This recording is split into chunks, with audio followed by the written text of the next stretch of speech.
तो दोस्तों आज की स्पेशल वीडियो में आपका बहुत बहुत स्वागत है क्योंकि आज से हम शुरू कर रहे हैं करंट अफेयर्स क्विज की एक सीरीज जहां पे हम डेली बेसिस पे करंट अफेयर के जो भी क्वेश्चंस आते हैं उनको कवर करेंगे जिससे कि आपकी तैयारी बेहतर रूप से हो सके। और साथ ही मंथ के एंड में हम एक मंथली क्विज भी रखेंगे जिससे कि सारा रिवीजन हमें हो जाए। तो आज हम 9 अप्रैल की इस क्विज से शुरुआत करने वाले हैं जिसमें लगभग 19-20 क्वेश्चंस होने वाले हैं जो इंपॉर्टेंट होंगे, करंट अफेयर्स में पूछे जाएंगे, तो इन्हें आपको अच्छी तरह याद करना है। शुरुआत करेंगे पहले क्वेश्चन के साथ जो कि पूछ रहा है कि यूएनसीटीएडी प्रौद्योगिकी और नवाचार रिपोर्ट 2025 के अनुसार निजी एआई निवेश में भारत की वैश्विक रैंक क्या है। साधारण भाषा में पूछ रहा है कि आर्टिफिशियल इंटेलिजेंस पर भारत जो है वो कौन से नंबर पर निवेश कर रहा है, यानी कि भारत की रैंक क्या है। 4 ऑप्शन आपको दे रखे हैं, इसका आंसर होगा 10वां, यानी कि 10वीं रैंक है भारत की, पूरे विश्व में 10वें नंबर पे है जो अभी इस वक्त एआई पर निवेश कर रहा है। अगला सवाल है कि केरल के किस आदिवासी हस्तशिल्प को हाल ही में भौगोलिक संकेत जीआई का टैग प्राप्त हुआ है। 4 ऑप्शन आपको दे रखे हैं, एक है कन्नडिप्या, एक है अरनमुला कन्नड़ी, एक है कसावू साड़ी या फिर एक है नीलावी लक्कू।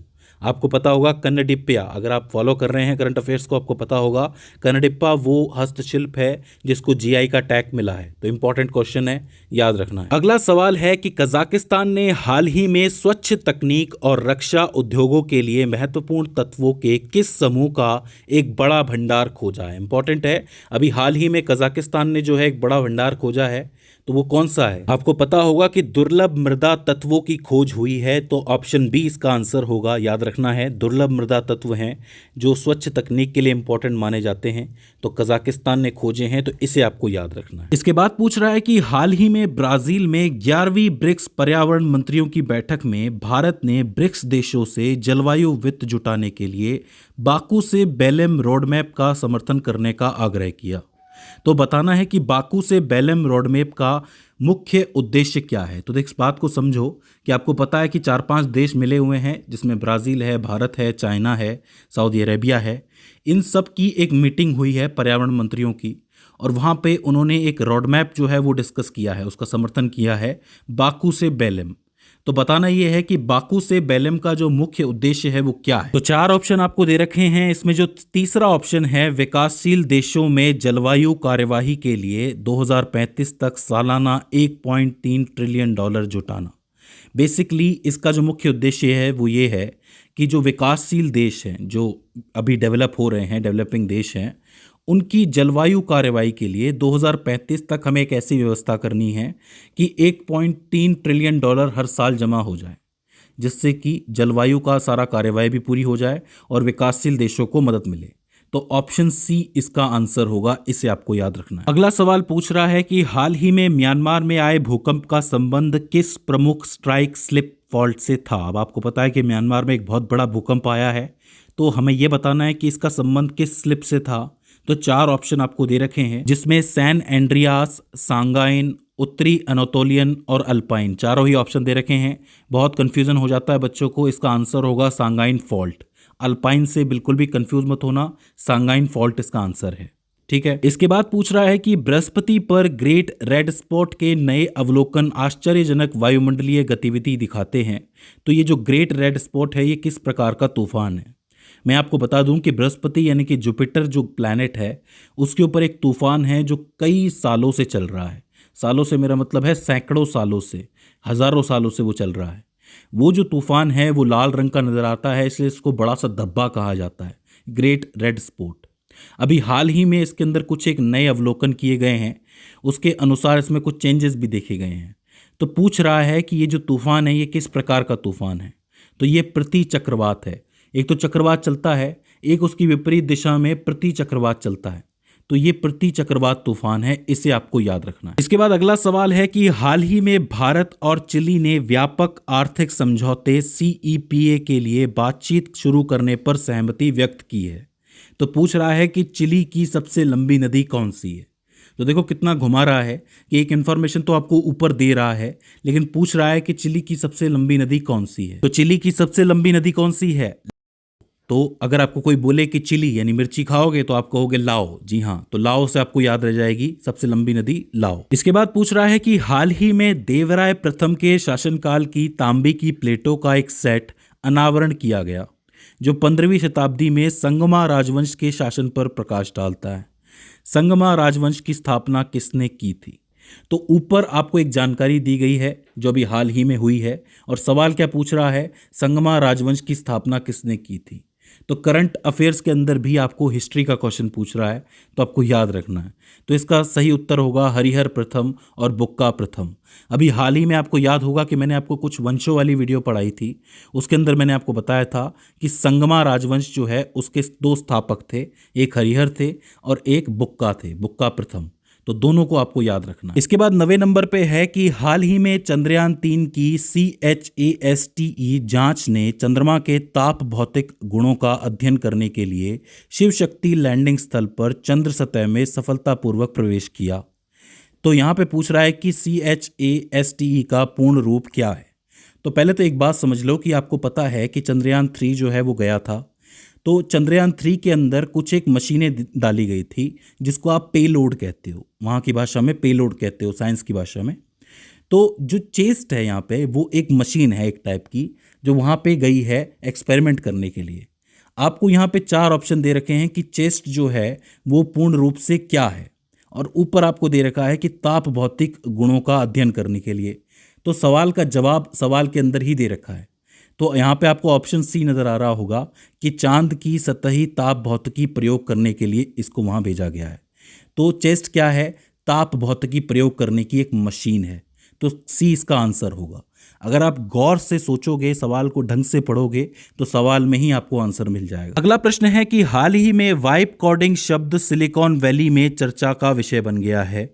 वाइब कोडिंग के पीछे मुख्य अवधारणा क्या है? इस बात को समझो कि एक शब्द है वाइब कोडिंग, इसका सीधा सा मतलब ये है कि जो प्राकृतिक भाषा संकेत होते हैं उनके माध्यम से एक ऐप कोड तैयार करना है, और उसके लिए AI का इस्तेमाल करना है, मतलब आर्टिफिशियल इंटेलिजेंस का इस्तेमाल करना है प्राकृतिक भाषा संकेतों के माध्यम से। तो इससे आपको याद रखना है वाइब कोडिंग। इसके बाद 11वां सवाल है कि हाल ही में आर्कटिक क्षेत्र में बढ़ते तनाव के बीच आर्कटिक परिषद चर्चा में थी। तो पूछ ये रहा है कि आर्कटिक परिषद में कितने सदस्य देश हैं। तो आपको पता है 8 सदस्य देश हैं। ये बात तो बहुत बार बताई है मैंने भी बताई है, और कहीं पे आपने सुनी भी होगी कि 8 सदस्य देश हैं।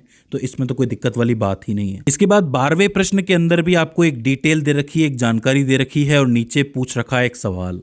तो देखो, हाल ही में नागरहोल नेशनल पार्क और टाइगर रिजर्व के मुख्य क्षेत्र में भूमि अनुदान पर चिंता जताई गई, जिससे कि पर्यावरणविदों और वन अधिकारियों ने विरोध किया है। क्योंकि वहां पे चिंता जताई गई है तो विरोध भी हुआ है। पूछ ये रहा है कि नागरहोल नेशनल पार्क कहाँ स्थित है। तो ऐसे सवालों में अगर आप सीधे नीचे वाला हिस्सा पढ़ोगे तो वो ज़्यादा बेटर रहेगा। अब आप बताओ कि नागरहोल कहाँ पर स्थित है? कर्नाटक में स्थित है, हमको मालूम है। तो ज़्यादा सोचने की ज़रूरत ही नहीं है कि कर्नाटक और नागरहोल एक है। जो नेशनल पार्क की वीडियो है वहाँ पे मैंने आपको बताया भी था। अगले प्रश्न में भी आपको एक जानकारी दी गई है कि नैनी झील में 5 साल में सबसे कम जलस्तर 4.7 फीट दर्ज किया गया है। पूछ रहा है कि नैनी झील कहाँ स्थित है। ये जो नैनी झील है यही नैनी तालाब भी है, जिसको नैनीताल कहा जाता है। तो नैनीताल कहाँ पे? उत्तराखंड में है, सीधी सी बात है। नैनी का नाम पढ़ते ही आपको दिमाग में आ जाना चाहिए। अब ये अगला सवाल बहुत ही इंपॉर्टेंट है। पूछ रहा है कि INSV तारिणी दक्षिण अफ्रीका के केप टाउन पहुंच गई है, जो भारतीय नौसेना की 2 महिला अधिकारियों का चौथा और अंतिम पड़ाव है।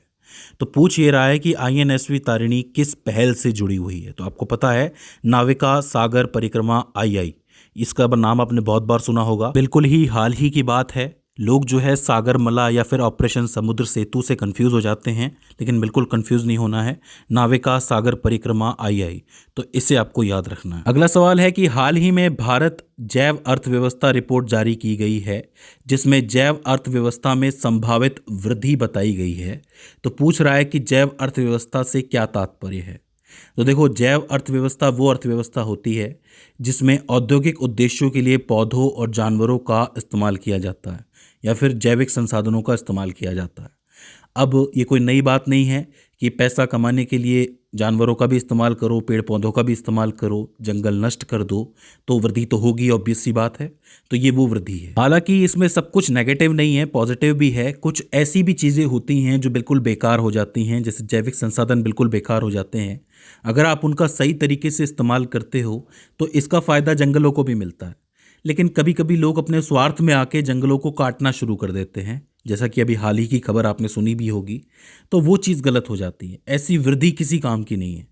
तो हमेशा हमको बैलेंस करके चलना पड़ता है। अगला सवाल है कि हाल ही में नासा ने बताया कि 29 मार्च 2025 को आंशिक सूर्य ग्रहण हुआ, जो यूरोप, उत्तरी पश्चिमी अफ्रीका, ग्रीनलैंड और आइसलैंड में दिखाई दिया।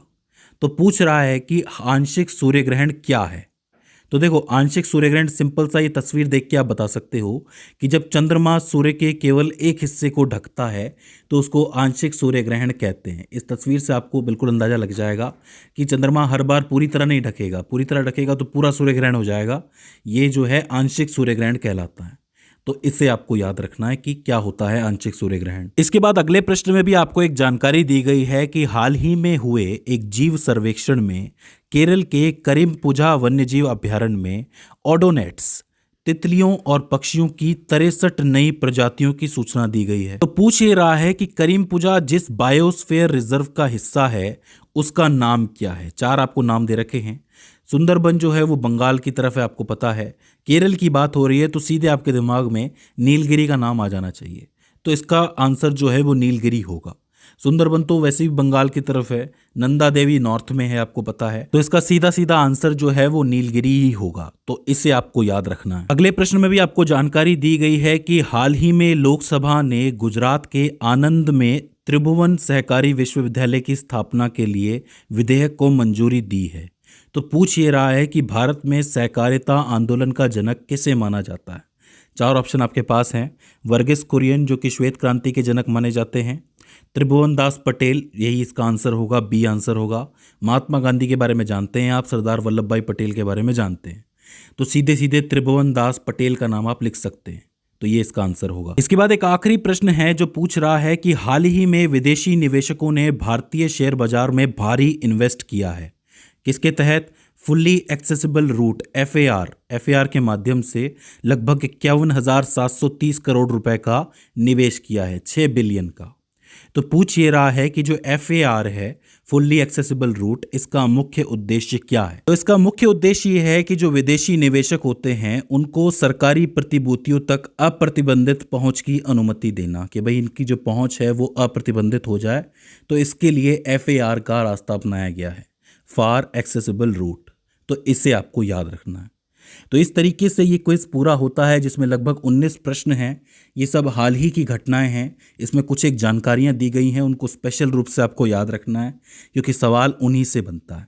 अब आप देखेंगे कि पहले जानकारी दे दी, फिर कॉमन क्वेश्चन पूछ लिया। ऐसे ही प्रश्न आते हैं करंट अफेयर्स के अंदर। तो अगर आपने पहले भी थोड़ी बहुत पढ़ाई की होगी तो ये क्वेश्चन सॉल्व करना आपके लिए आसान हो जाएगा। तो दोस्तों, मुझे उम्मीद है कि इस सीरीज़ का आपको फ़ायदा मिलेगा और कुछ नया ज़रूर आपने सीखा होगा। अगर इसके बाद भी इसके अंदर आपको कोई क्वेरी आती है, कोई दिक्कत आती है, तो आप हमें कमेंट सेक्शन में बता सकते हैं। तो दोस्तों, आज की इस वीडियो के अंदर बस इतना ही। See you in the next one.